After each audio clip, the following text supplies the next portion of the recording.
नमस्कार दोस्तों, स्वागत है आपका द ग्राउंड रिपोर्ट में। मैं हूं समीर आत्मज मिश्र। अपनी मांगों को लेकर जंतर मंतर से संसद की ओर मार्च कर रहे छात्रों को रोकने के लिए पुलिस ने जिस बर्बरतापूर्ण तरीके का इस्तेमाल किया, उसकी पूरे देश में भर्त्सना हो रही है। जिस तरीके से लाठियां बरसाई गई, छात्रों पर बरसाई गई, वहां मौजूद प्रदर्शनकारियों पर, महिलाओं पर, लड़कियों पर, बच्चों पर, उससे पूरा देश हतप्रभ है। और पूरा देश हतप्रभ ही नहीं है, न तो इस कार्रवाई से संसद तक जाने से छात्रों को रोका जा सका और न ही जंतर मंतर से छात्रों को हटाया और भगाया जा सका, बल्कि पूरे देश में जंतर मंतर बना दिया गया है। सोमवार को मार्च की अनुमति मांगी थी, अनुमति नहीं दी गई। उसके बावजूद जब वहां पर छात्र जाने पर अड़े हुए थे, हजारों नहीं बल्कि लाखों की संख्या में छात्र दिल्ली में डटे हुए थे। पूरे देश भर से वहां इकट्ठा हुए थे, महाराष्ट्र से, तेलंगाना से, आंध्र प्रदेश से, उत्तर प्रदेश, बिहार, राजस्थान, हरियाणा, पंजाब, कोई ऐसा राज्य नहीं था, मणिपुर, पूरा का पूरा जो उत्तर पूर्व का क्षेत्र है, उत्तर पूर्व के राज्य है, वहां से हजारों लाखों की संख्या में छात्र डटे हुए थे। उनको जंतर मंतर से वहां तक जाने से रोकने की हर संभव पुलिस ने कोशिश, प्रशासन ने कोशिश की, लेकिन नतीजा अब यह दिखाई पड़ रहा है कि पूरे देश में जंतर मंतर बना दिया गया।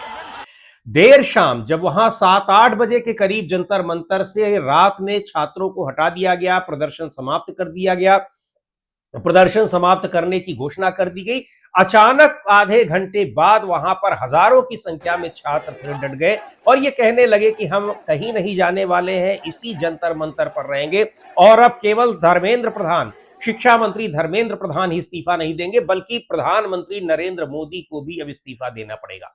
अब ये मांग यहां पर शुरू हो गई है। संसद का पहला दिन कल था, मानसून सत्र का। पूरे दिन कोई काम नहीं हुआ, 7 बार संसद की कार्यवाही स्थगित करनी पड़ी, दोनों तरफ की यानी लोकसभा, दोनों सदनों की, लोकसभा की भी और राज्यसभा की भी। 7वीं बार आखिरकार फिर मंगलवार तक के लिए सदन को स्थगित कर दिया गया। अब आज फिर संसद में इस मुद्दे को लेकर, और ये स्थगित क्यों की गई, वहां संसद के भीतर सरकार वंदे मातरम के अपमान पर सजा देने वाला विधेयक लाने की कोशिश कर रही थी और बाहर छात्रों पर लाठियां बरसाई जा रही थी। यानी अंदर वंदे मातरम चल रहा था और बाहर डंडे मातरम चल रहा था।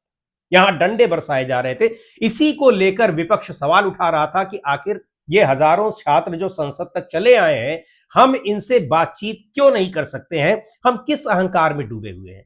विपक्षी सांसदों ने यह मुद्दा उठाया। राज्यसभा में मल्लिकार्जुन खड़गे जो कांग्रेस में के राष्ट्रीय अध्यक्ष भी हैं और राज्यसभा में नेता प्रतिपक्ष हैं, उन्होंने जैसे ही ये मांग शुरू की, तुरंत कार्यवाही स्थगित हो गई, फिर शुरू की, फिर स्थगित हो गई। इस तरीके से 6 बार स्थगित हुई और 7वीं बार आखिरकार कार्यवाही को पूरी तरह दिन भर के लिए स्थगित कर दिया गया। और राज्यसभा में ही इस विधेयक को लाने की तैयारी में थे गृह मंत्री अमित शाह। यहां खबर आ रही थी कि कई घंटे बातचीत हुई गृह मंत्री अमित शाह और धर्मेंद्र प्रधान में, लेकिन कोई उसका नतीजा नहीं निकला और छात्र वहां पर मांगों को लेकर डटे हुए हैं। जो तस्वीरें कल दिखाई पड़ी वो देश के लोकतांत्रिक ढांचे के लिए कितनी शर्मनाक है और शर्मनाक से ज्यादा वो कितनी खतरनाक है, ये दिखाई पड़ रहा है। पुलिसकर्मी छात्रों पर पत्थर बरसा रहे हैं। पुलिस वाले निहत्थे छात्रों पर जो अपनी मांगों को लेकर केवल मार्च करने की अनुमति मांग रहे थे, उनके ऊपर पत्थर बरसाए जा रहे थे। और ये पत्थर कहां से बरस रहे थे, पहले से ही उसकी तैयारी की गई थी।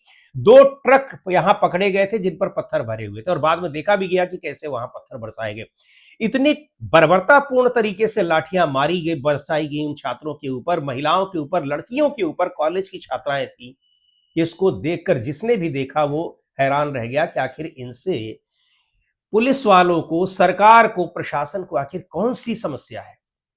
यही नहीं, एक जो तंत्र है सरकार के पक्ष में कि सरकार कुछ भी करता है और जिस तंत्र पर सरकार ने शायद उतने पैसे खर्च कर दिए हैं जितना यहां की विकास परियोजनाओं पर भी नहीं खर्च किए होंगे, वो तंत्र कह रहा है कि ये छात्र आतंकवादी थे, ये छात्र असामाजिक तत्व थे और ये छात्र जो है वो संसद पर हमला करने के लिए आए थे।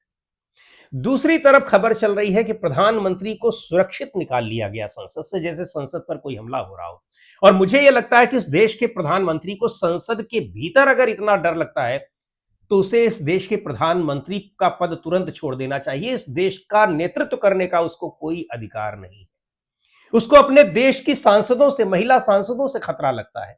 उसको इस देश के छात्रों से खतरा लगता है, उसको इस देश के संसद के भीतर खतरा लगता है। एक क्षण भी उस व्यक्ति को रहने का अधिकार नहीं है, और अगर रहने का अधिकार है तो कम से कम इस निर्लज्जता के साथ बयान नहीं आने चाहिए उनके समर्थन में, उनके लिए, कि वो उनको वहां पर सुरक्षित तरीके से निकाल लिया गया। बहरहाल अब इसका नतीजा जो दिखाई पड़ रहा है वो सीधे दिखाई पड़ रहा है कि पूरे देश को जंतर मंतर में तब्दील कर दिया गया है। देर शाम तमाम खबरें आई कि प्रयागराज से लेकर, वाराणसी से लेकर, उत्तराखंड से लेकर और नागपुर से लेकर पूरे देश में छात्रों के प्रदर्शन होते रहे। इन छात्रों के ऊपर जो अत्याचार किया गया, जिस तरह से लाठियां बरसाई गई, उसके समर्थन में। और पूरा देश अब जंतर मंतर में तब्दील हो चुका है। चूंकि पहले से ही कांग्रेस पार्टी का अपना एक छात्रों की गूंज कार्यक्रम चल रहा है, उसके अलावा अब ये यहां पर बर्बरतापूर्ण तरीके से जो छात्रों का दमन करने की कोशिश की गई है, उसके समर्थन में भी, उसके विरोध में छात्र उतर आए हैं। यानी इन जो जिनके ऊपर लाठीचार्ज किया गया, उनके समर्थन में देश भर में छात्र उतर आए हैं। और आप जंतर मंतर तक आने से रोकने की कोशिश करते रहे, लेकिन अब पूरा देश जंतर मंतर में तब्दील होता दिखाई पड़ रहा है। और सवाल उठता है कि शांतिपूर्ण तरीके से अपनी मांगों को अगर ये छात्र उठा रहे हैं, तो सरकार को इनकी मांगे मानने में दिक्कत क्या है? सरकार का अहंकार देखिए कि वो जेपी नड्डा के पास, जेपी नड्डा को, जो कॉकरोच जनता पार्टी के कुछ आंदोलनकारी हैं, जो नेता हैं, उनको बुलाया और उनके साथ वो कह रहे हैं कि मांग क्या कर रहे हैं कि उनसे एक एप्लीकेशन ले रहे हैं और उनको ये कह रहे हैं कि आप लोग जाइए और अपना धरना खत्म कर दीजिए। खैर, उस कॉकरोच जनता पार्टी के ऊपर सवाल उठ भी रहे हैं, लेकिन अब ये पूरा का पूरा मामला जो है वो कॉकरोच जनता पार्टी से बिल्कुल अलग चला गया है। देश भर के छात्र कॉकरोच जनता पार्टी की वजह से नहीं जुटे हुए हैं वहां पर, और ना ही वहां वामपंथी छात्रों की वजह से जुटे हुए हैं, बल्कि ये अपनी समस्याओं को लेकर, उस मुद्दे को लेकर जुटे हुए हैं, जिस मुद्दे पर पूरे देश में एक हैरानी जताई जा रही है कि कैसे एक परीक्षा तंत्र को खत्म किया जा रहा है, शिक्षा के सिस्टम को खत्म किया जा रहा है, और शिक्षा को लेकर एक के बाद एक न जाने कैसे कैसे प्रयोग किए जा रहे हैं, उसके खिलाफ यहां पर आंदोलन हो रहा है। और ये जो पूरी एकजुटता थी उसी के खिलाफ थी। यहां एक बड़ी दिलचस्प बात आई कि कैसे लगातार पुलिस की ओर से और प्रशासन की ओर से ये कोशिश की गई कि किसी भी तरीके से यहां छात्रों के ऊपर ये ब्लेम डाल दिया जाए कि उन्होंने हमले किए। लेकिन मुझे लगता है कि एक भी, लाखों वीडियो कल से आज तक में हम लोगों ने देखे होंगे, एक भी वीडियो ऐसा कोई नहीं आया होगा जिसमें छात्रों ने किसी भी तरीके से पुलिस के ऊपर हमला करने की कोशिश की हो, पुलिस के ऊपर कोई कार्रवाई करने की कोशिश की हो। बल्कि ये हजारों की संख्या में ऐसे उदाहरण आए हैं जहां 50 पुलिस वाले किसी एक व्यक्ति को पीट रहे हैं और वो कह रहा है कि पीटिए सर, हम मर जाएंगे लेकिन हम अपनी मांग को लेकर, अपने जो लोकतांत्रिक अधिकार हैं, हम उनकी हत्या नहीं होने देंगे। ये वीडियो आपको हजारों की संख्या में देखने में को मिल जाएंगे। लड़कियों को पीटा जा रहा है, वो लड़कियां कैसे पुलिस के सामने गिड़गिड़ा रही हैं। अब बहुत बड़ा सवाल ये है कि सरकार इससे कैसे निपटेगी। अब मंगलवार को भी इस मुद्दे को लेकर, ये मुद्दा है चढ़ावा चोरी और सारे मुद्दे हैं, लेकिन इस मुद्दे को लेकर चर्चा कराने की मांग पर विपक्ष अड़ा हुआ है। और मुझे लगता है कि जब तक इस पर चर्चा नहीं होगी, ना तो संसद चलेगी और ना ही संसद के बाहर की सड़क चलने पाएगी, क्योंकि अब छात्र एकजुट होकर इस मुद्दे पर सरकार का इस्तीफा मांग रहे हैं। अब केवल इस्तीफा धर्मेंद्र प्रधान तक नहीं रह गया है, अब ये इस्तीफा सीधे सरकार से इस्तीफे की मांग को लेकर उठ रहा है। एक और यहां बड़ी महत्वपूर्ण बात रही कि कैसे देश भर से जो जुट रहे थे छात्र, उनको यहां रोकने की कोशिश की गई। एक तो पहले सारी सीमाएं सील कर दी गई। मुश्किल से जो छात्र या तो पहले आ चुके थे या किसी तरीके से आ सकते थे, वो आ गए। महाराष्ट्र में कई छात्र मुझे मिले, उनका यह कहना था कि जब वो ट्रेन से उतरे तो उनको यहां पुलिस ने बुला लिया और कहा आइए हम आपको जंतर मंतर तक पहुंचाते हैं। उनको लगा कि शायद शांतिपूर्ण प्रदर्शन है, पुलिस पहुंचाएगी, लेकिन पुलिस वाले उनको दिल्ली से 20-25 किलोमीटर दूर किसी थाने में ले जाकर उन्होंने डिटेन कर दिया और शाम को 7 बजे 8 बजे के करीब उनको वहां से छोड़ा कि अब आप जाइए जंतर मंतर।